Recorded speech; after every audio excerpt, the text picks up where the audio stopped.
Hello and welcome back, ladies and gentlemen. Force here, and today we will be taking a look at the game Vessel. Vessel was recently released on Steam, developed by Strange Loop Games and published by IndiePub. This is a very interesting puzzle platforming game.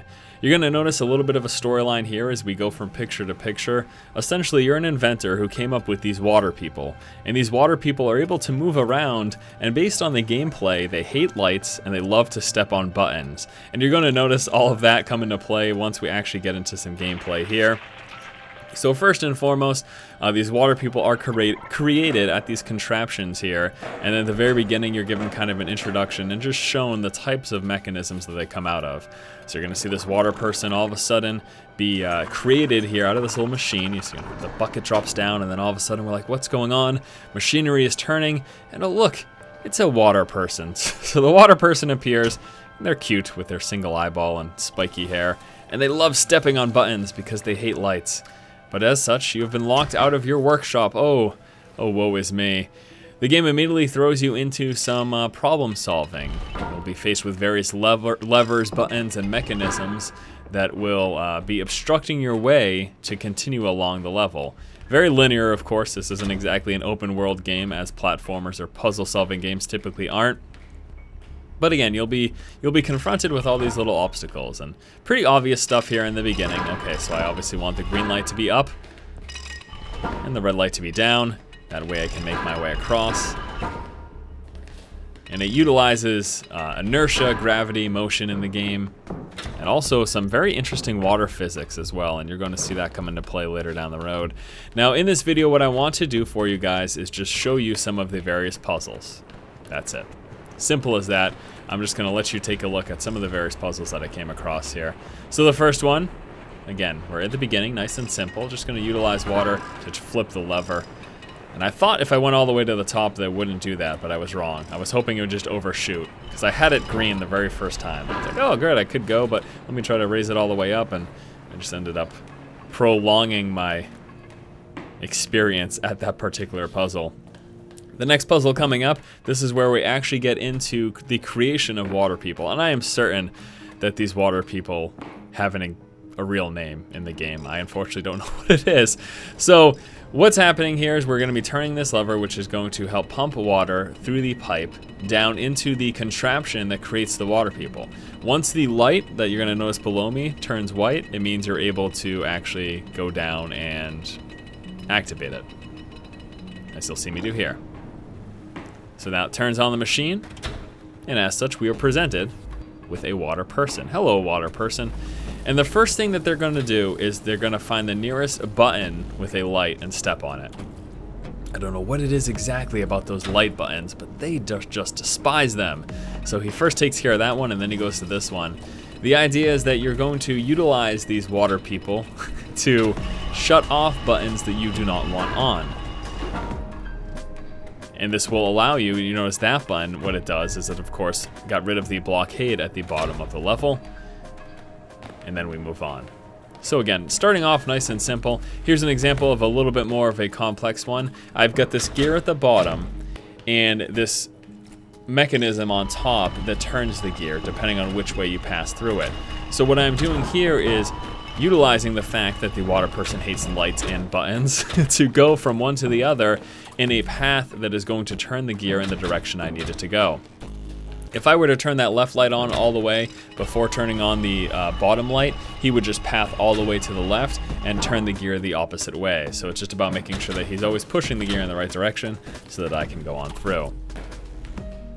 And then you'll randomly be presented with things like this. There's nothing really difficult about this. I think this is just more about the scenery and the ambiance. It's like, oh, take a look at this nice little world that we're in. Because other than taking this little vessel from point A to point B, nothing happened during this trip. So we're just gonna go down. And I wanted to show you guys this for two reasons. I just thought it was interesting. I really like the environment in this game. The environment and the soundtrack are fairly captivating.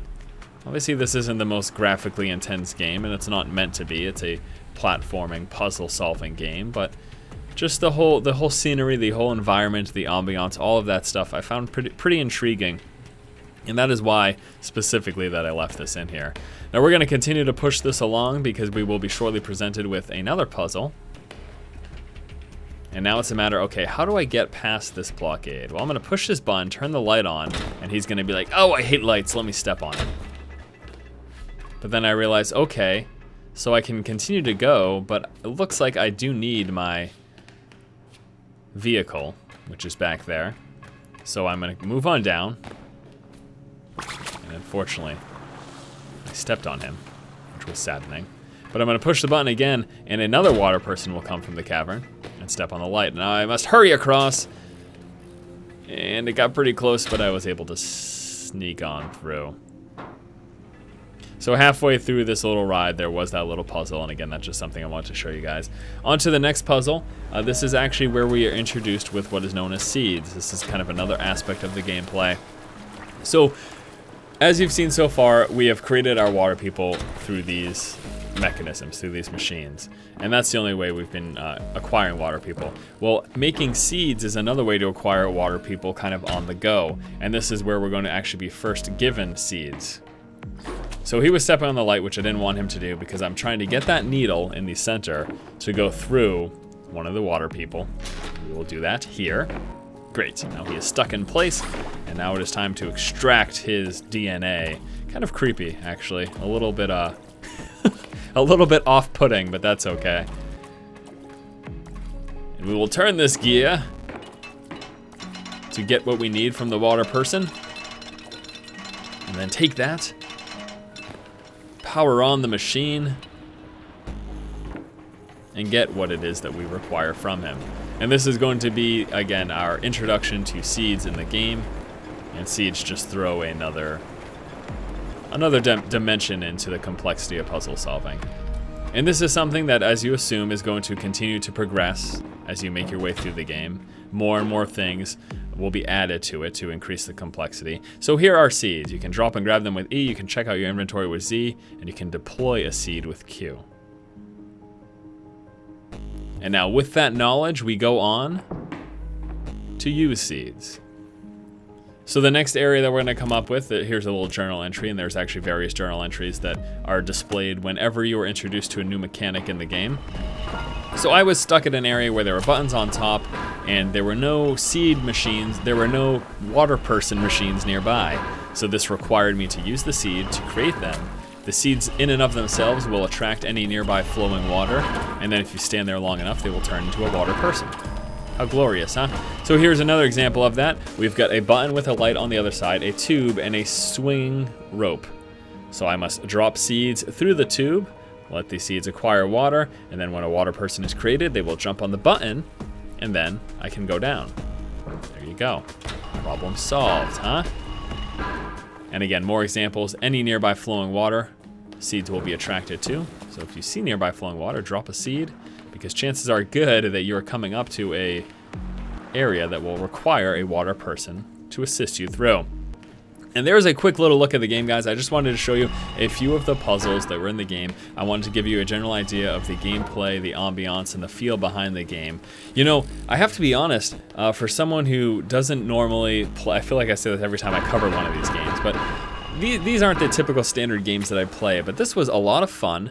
I really enjoyed it. It was pretty cheap currently on Steam. For me, I think it was around 13 or 14 bucks.